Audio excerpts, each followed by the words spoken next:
Hey, what's going on? Our next guest has gone from the White House press room to the anchor chair at CNN. He's a two-time Emmy winner, a debate referee for some of the biggest political showdowns, now an author of a new book called Race Against Terror. Sometimes a true story to me can prove that real life can outdo any fiction. This is a wild story. Let's welcome in our friend Jake Tapper. What's going on, Jake? Good to see you, bud. Thanks so much. It's great to be here. I appreciate it. And I totally agree. Like, if somebody had written this book as a novel, you might think it's far-fetched. You Yeah, might think it's a little much, but this is all true. yeah. Every journalist, I think, has these dreams, Jake, that a story's just going to find you. You'll be in the newsroom, maybe in the halls of the White House, maybe in a war zone at a paintball matchup. Is that where, or you Yeah. is that where you found this story at your kids' Well, paintball action? yeah, 100%. It was 3 years ago this month. My 13-year-old boy, then 13-year-old boy Jack, wanted a paintball party, so we did it in the out in rural Virginia. And because it was so far away from DC, I had refreshments for the grown-ups so they could just stick around and enjoy the day, read a book or talk or whatever. One of the dads came up to me and started talking, and we were talking about how difficult it was to get good. Well, he said he knew somebody from my book, The Outpost, about Afghanistan. And I said that book was tough to write because the Pentagon keeps such bad records and they're so reluctant to share them. And he said, tell me about it. And then proceeds to tell me this, like one of the greatest stories I'd ever heard in my life, which is he's an assistant U.S. attorney. He's a prosecutor. He gets a call from the Italians. They've picked up a guy who claims he's with Al Qaeda. He goes over to Italy. They hear the confession of this Al Qaeda operative. He claims he's killed Americans in Afghanistan and he wants to kill more. He tried to blow up the U.S. embassy in Nigeria. And the Italians are like, great, take him. We don't want him. We can't hold him for much longer. But this guy, Dave Bitcower, the dad, they have to prove a case. They have to build a case. It's the Obama era. They're not bringing new customers into Gitmo. They have to try him in criminal court. And so it begins this race against the clock to build a case, to accumulate evidence, to do sleuthing and investigative work, to prove a case against this guy, that is to prove that his story is true. And if they don't do it soon, the Italians are basically going to let him free. And they know that this guy, who they believe is telling the truth, wants to kill as many Americans as possible. So they don't really have a choice. And it's just, he told me the story and I was like, this is incredible. Telling the story, but then they found this fingerprint and then they found this terrorist and then this counterterrorism file and that. And I couldn't even believe I was hearing the story. It read like a screenplay. And so I started writing it. And one of the things I tried to do is, because I've written a few novels now, I tried to take some of the lessons I've learned from writing novels and turn this nonfiction book into a compelling read. I feel like so often nonfiction reads like it's like homework assignments, and like I don't want that. I want a compelling story.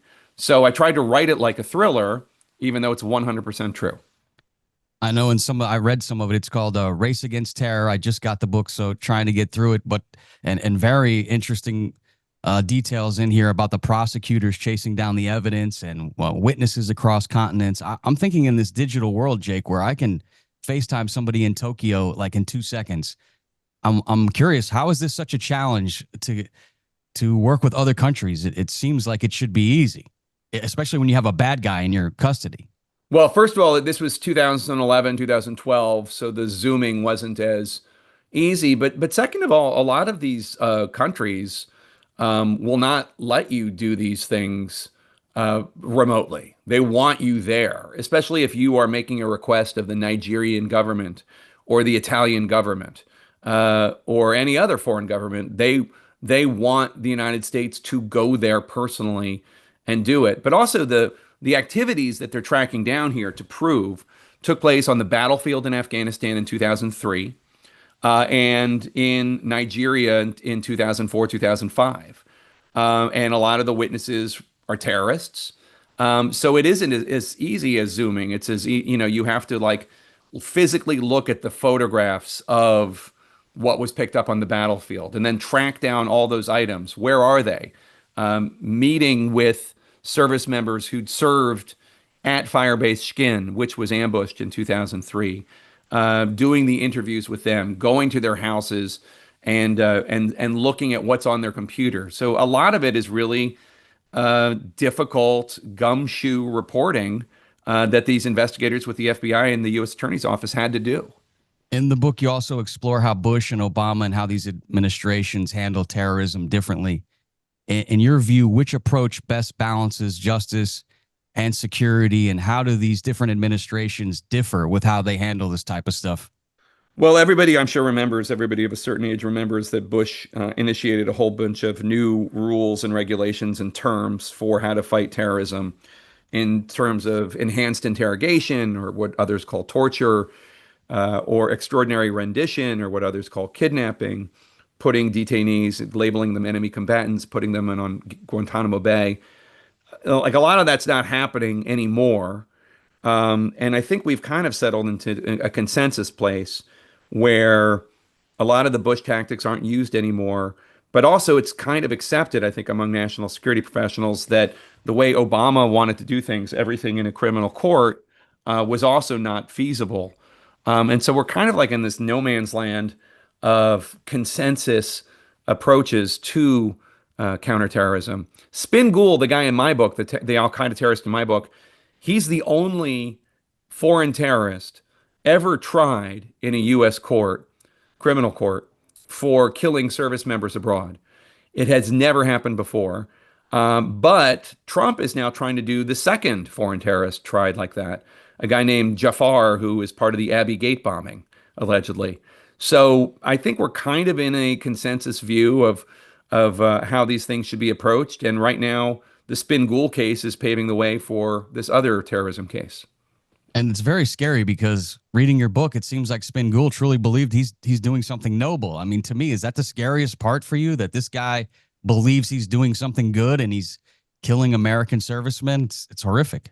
All zealots, all extremists think they're doing good. They all have this sense of grandiosity, whether it's the killer of Charlie Kirk or this Al Qaeda terrorist. They think they are these special ordained people to kill people, and they think that they're the good guys. And it is twisted and it is upsetting. And there doesn't seem to be any shortage of these people. But it was interesting writing this book, because Spin Gould told his whole story to the Italian courtroom in 2011. And then we as readers are able to see how he thinks and why he thinks that way. And it is scary, you're right. We're talking with CNN's own Jake Tapper. His brand new book is called Race Against Terror. It's out now. Grab it wherever you get your reads. A real life thriller you're not going to want to put down. One thing I did not want to put the remote down when I was watching the 2015 debate, the 2024 debate with you and Dana Bash. You were back in the hot seat and they changed things up a little bit. No audience, mic's muted. Some folks say it helped. Others say it kind of killed the energy. Where do you stand? Do you think it's better TV, better for democracy? What do you think? Well, I don't, those rules were set by executives, not by me. And I think that they wanted to avoid the disastrous debate that happened in 2020, that Chris Wallace moderated. Not, it wasn't his fault per se, but there was just so much interrupting, mainly by Trump, but also by Biden, and it really just wasn't particularly constructive, I think, for the American people. And so I think that that was the reason why the debate organizers decided no audience, mute the mics when people aren't speaking. It probably had the effect of making Trump seem more disciplined in that debate, June 2024, than he had in other debates. And it certainly, obviously, wasn't really the headline coming out of the debate. The headline was President Biden's inability to form coherent thoughts and sentences, which was really quite shocking, as I witnessed it from 15 feet away. I'm sure just as shocking for you in watching at home. It was sad, actually. I found myself sad and feeling bad for Joe Biden actually in that moment. But to wrap up, Jake, we're living in a time where everybody's got a mic, everybody's got a message, including me. And it's harder than ever for everybody to really tell what's real. And I know that you've built a great career on telling the truth. So could you give your message to the people who feel like journalism has kind of lost its way? And how do you stay grounded in the truth when at this point everybody's picking sides? I think that one of the more hurtful things for democracy is people thinking that they can watch a 20-second clip on social media and that represents journalism. I think that there's a lot more to it. Anybody who thinks journalism has lost its way, I would invite them to watch my show on CNN. It's from 5 until 7 East Coast time, where we really try to talk to Republicans and Democrats and just get the news, and it's not ideologically driven. I understand why people think journalism has lost its way. I really do, and I think that there have been examples and times when journalists have made mistakes or caused problems. I also think that there are entire industries from the left wing and the right wing dedicated to saying, no, no, no, I'm the truth teller and all these people are lying. And I would just say that people should just go to the source, read the newspaper, read the New York Times, read the Kansas City Star, read the Tampa Bay Tribune, whatever. Watch CNN, watch ABC News, CBS News. Get the news for themselves. Don't think that watching 30 seconds of summary on TikTok is the job. There's a lot of really good journalism being done out there without fear or favor for any party or any politician. And I think people should check it out for themselves. I appreciate your time, Jake Tapper. Go get his new book. It is called Race Against Terror. Pick it up now, Amazon, Barnes & Noble, or wherever you buy your books. Thank you, Jake. I really appreciate your time, and we'll be watching you on CNN. See you, buddy. Thank you. Download it wherever you get your podcasts.